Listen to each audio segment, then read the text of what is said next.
Well, it was just one of many interviews that I did at the time. I just finished touring with a Noel Coward play called Peace in Our Time, and I played an East End barmaid in the 40s. The piece, the play was all about what Noel Coward thought would have happened had we lost the Battle of Britain. And there was Gestapo all over London and Nazis, and I played this character who was the leader of the resistance. So in terms of the accent and the character and the time, I just thought, oh, this is weird. This interview's come about, and at least I can use the same accent. But I'd never really seen Goodnight Sweetheart for my sins. And I rang Dervla, because we're friends, and I said, honey, have you got a tape that you could send me? So she did, and I only watched about 2 scenes, because I thought, right, I'd never seen the show, so I didn't know the concept. It was about a time traveller. He had 2 wives. I just thought, this is all a bit weird. So I watched a couple of scenes and then thought, right, I'm going to put that to bed. I didn't want to emulate what Dervla had done. I wanted to make it my own. And so I went to meet them, went to meet the guys, and I had about 4 interviews for it, and then got the job. So that was how it came about.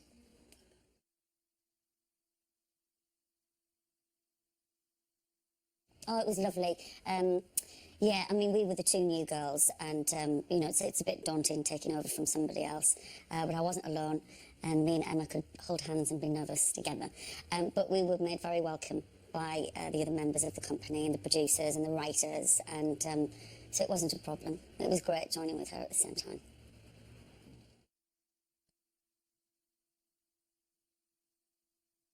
Recollections of the series? Learning new disciplines, for one. I'd only done one. I'd done an episode of Men Behaving Badly, and that was the first time I'd worked with a studio audience. And it's a whole new discipline. I mean, theatre is one thing, you've got your audience. Television is another way, you've just got your camera. But multicam and 250, 300 people watching you was really quite scary to begin with. And I used to hate the audience being in there. I mean, for the first few episodes, it's just getting used to the fact that everything that you've rehearsed through the week can change. It just changes. Excuse me, on the night. Suddenly you're getting a laugh where you didn't expect one, and you can't talk over the audience laughing. It's like, okay, now I can speak. So getting used to that was the biggest recollection, is learning that learning that new discipline. Yeah, it was hard to begin with, but I grew to like the audience. I didn't like them to begin with. Well, it's always interesting when you read reviews and things like that and say, oh, the canned laughter. There wasn't canned laughter. And I did another sitcom after that called Barbara for ITV. They talked about the canned laughter again. No, again, we were filming in front of 400 people. So I don't know what sitcoms they did use canned laughter on. Don't know.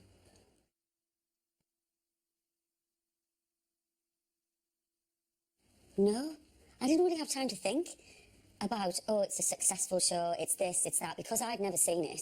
I knew it was successful, but I didn't have any preconceived notions about, oh, what's it going to be like working with, Nicholas Lyndhurst, and I was just really, really excited and really looking forward to it. I wasn't daunted by it. I was excited.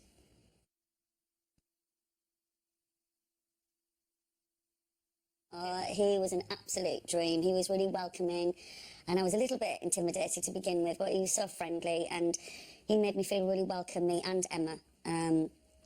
He was very aware that, obviously taking over from, and also that the show is established. It's been on for 3 successful series, and we were the newies joining. So he went out of his way to make us feel welcome. He's great. And very funny. I mean, that was the thing. One of my recollections about working on the show was, you'd go to work and just have a good laugh all day long. It wasn't a chore, got to go to work. It was like, oh, great, let's get on with the day. And there was loads of fun. We had loads of fun rehearsing. And that's really important when you're working as well. And also in the studio when it's getting a bit stressful, or it can get stressful, Nicholas always used to make me laugh. And so, yeah, it was lovely working with him.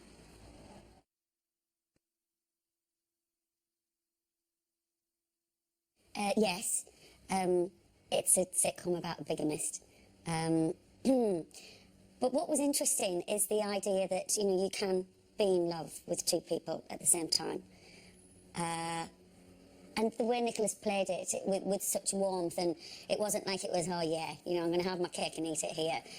He played it so kind of sympathetically that that won the audience over as well. So you kind of thought, oh, who's he going to be with? Is he going to be with Phoebe? Is he going to be with Yvonne? And that kind of held the audience's attention as well. But it was through Nicholas's playing. But yeah, weird concept. Look at me. Hysterical.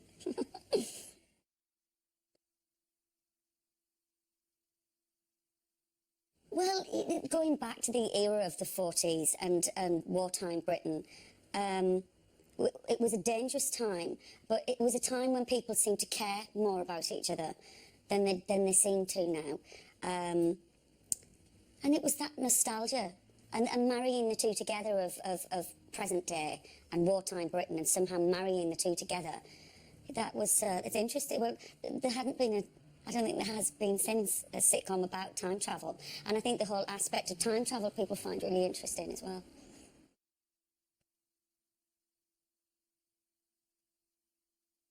Well, I'll have to start that one again because it looks like I'm searching for nice things to say. We'll start again.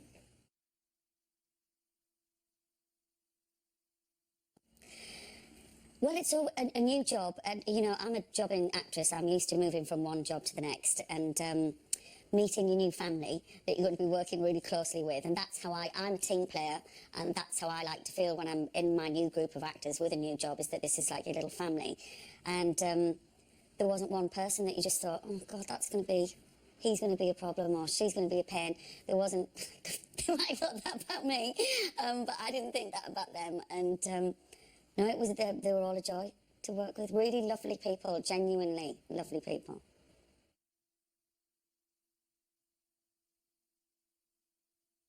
Vic Maguire, obviously I'd seen him in Bread. Nicholas, I'd watched since I was a little girl. Butterflies. I remember one of my first TV crushes was the guy who plays his dad, not Nicholas, but obviously, so I remember Nicholas's work from that. And obviously he never stops. So there was Vic and Nicholas. Chris Ettridge, didn't really know much about him. He was so lovely to work with, very funny as well. And Emma I didn't know until we met working on the show.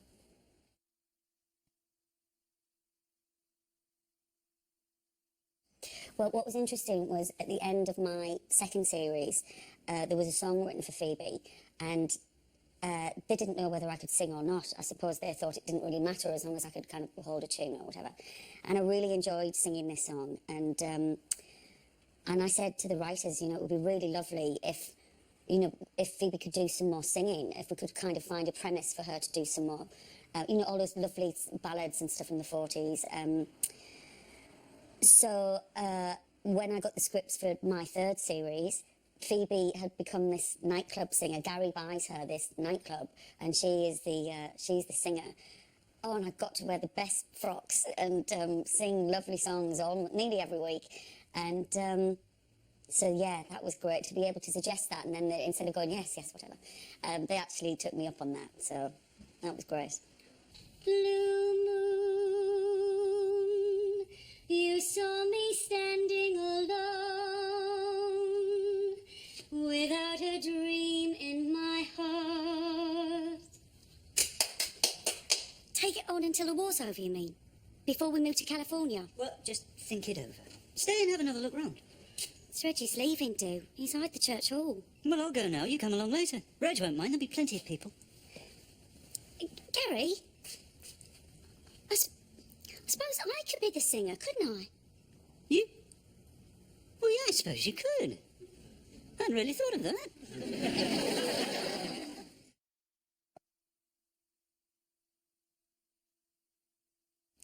Favourite storyline in the show? Which was the episode where Phoebe meets Yvonne in the shop? I can remember that one. And I think she was introduced as Yvonne Goolagong, his head of security, no, head of intelligence or something like that. And the look on his face when the two girls met, that was a good one. Come on then, let's go home, eh? Oh, it's chilly out. Hello. Hello. I'm Yvonne. Yvonne? Phoebe, you're Gary's number one, aren't you? I sincerely hope so. Your coat, very unusual. I got it in America, Bloomingdale's.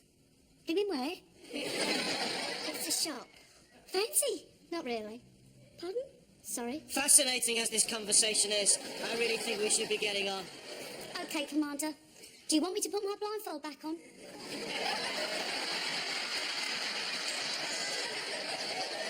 I think I'll go back to the car.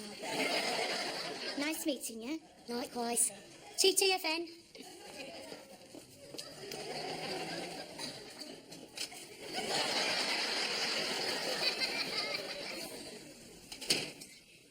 Did that really just happen? I think so, yeah. You should probably be running along. God.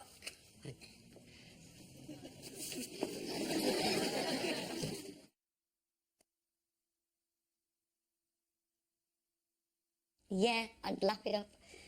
Just to see all the guys again would be lovely.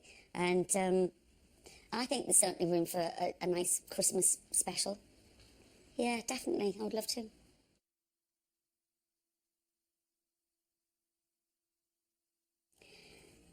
What year would it be for that? Well, it would be, so we're 7 years on, early 50s. She would probably be releasing a nice new dance band album. And Gary would be looking after the kids, like a modern dad. Yeah.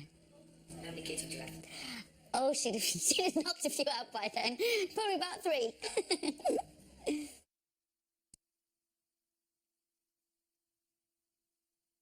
What can I tell you about Elizabeth Carling? Well, I'm from Middlesbrough. I started to work professionally when I was 19. But when I was 18, I joined the National Youth Theatre of Great Britain and did a musical of the Scottish play. Interesting.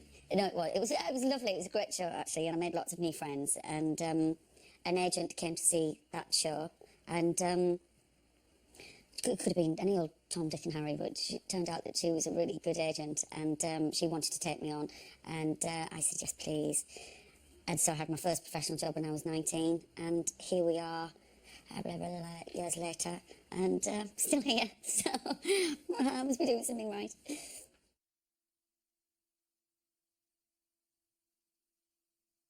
Oh, I can tell you a little bit about Casualty. I play Dr. Selena Donovan, and I've been in the show now for 2 years, and I'll be in it for another year at least, and that's hard work. Hard work with lots of medical jargon that I know not what I'm talking about half the time. As long as I can pronounce it properly and look very efficient, yeah, you know, I can get away with it. But that's another great job. I've been so fortunate in my career to have worked with lovely people and to have done fantastic projects. And this is another one to add to my favourite shows list.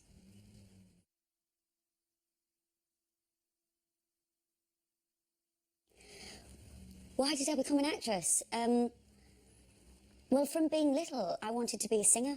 And I always sang in school shows and did musicals and things. And I'd never considered being an actress. I just wanted to sing. But the agent that took me on from the National Youth Theatre said, well, you know, we know that you can sing. And have you considered, you know, doing straight plays and telly? And I went, no, I haven't. She said, well, we'll start sending you for things like that and we'll see how you get on. My first professional job was a play with songs called Tight at the Back, which is a footballing term. If the team's got a good defence, it's tight at the back. And that was a play with songs. And then the next musical I did was the Rocky Horror Show, but that was about six years later. So I didn't really go down the musical theatre route, but my music has always followed me. I did a series, when I finished Goodnight Sweetheart, I did a series for the BBC called Border Cafe, a Tim Firth series where I played a character called Charlotte Smith, who was kind of based on someone like Charlene Spiteri, but she'd decided to give up her career. She'd been with the same guy since she was 15, and she gives up her career for love. But again, it gave me the opportunity to sing, and I sang the theme song every week, and had 3 tracks on the soundtrack album, and so my music always follows me. It's great. I don't sing now. I mean, in the past kind of 5 years, I haven't sang a lot, but I'm looking forward to retraining. I'd like to start singing again and have singing lessons again. And because if you don't use it, you lose it. But I love singing. I'm always singing around the house. But early influences. I used to watch a lot of musicals when I was little. I used to have Hot Orange and sit down and get wrapped up in a blanket and watch old black and whites and stuff with my mum. And things like Judy Garland musicals and stuff like that. But in terms of actresses, I can't think when I was little because I was too into song and dance.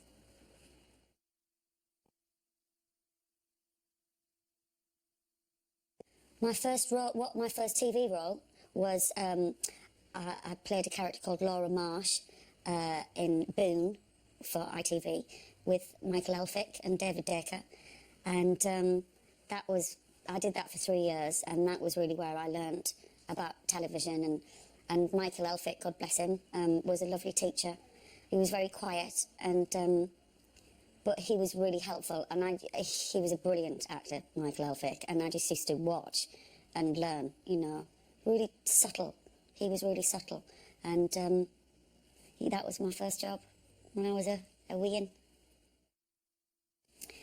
Since Goodnight Sweetheart, when Goodnight Sweetheart finished, I went on to do a Catherine Cookson 3-parter called The Secret, playing this character with a big scar down my face. That was fun. And then after that, I did Border Cafe, and then after Border Cafe, I joined ITV to do 3 series of a sitcom called Barbara with Gwen Taylor. And then when that finished, I joined Casualty. So, been lucky.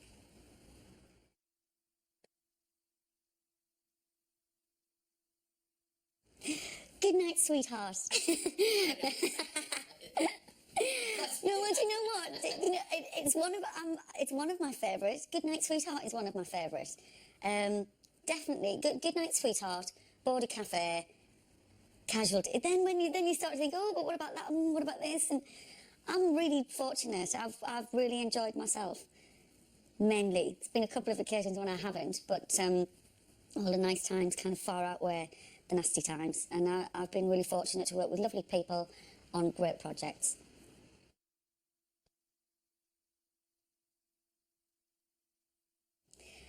Well, I like a nice little mixture.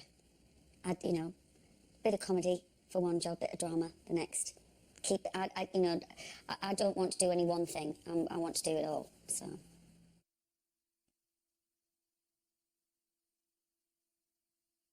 Oh, don't listen to me. What advice? Never give up. Never give up. You know, there'll be times when you just think, I can't do this anymore. It's when things aren't working out, you know, and you get despondent, just don't give up. Because there will be times when it isn't working out. There will be times when you haven't got any money and you just think, well, what's going to happen to me? If you really, really want it, then you never give up and good things will happen. What's next for Elizabeth Carling is a whole day in resus on Tuesday, spouting lots of medical jargon and donning my lovely plastic gloves that make your hands smell gorgeous. No, I'm on Casualty for at least the next year, and so that's what I'll be up to. Good night, sweetheart, sleep will banish sorrow. Good night, sweetheart, till we meet tomorrow. Dreams and hold you, dreams and will I hold you. Good night, sweetheart, good night.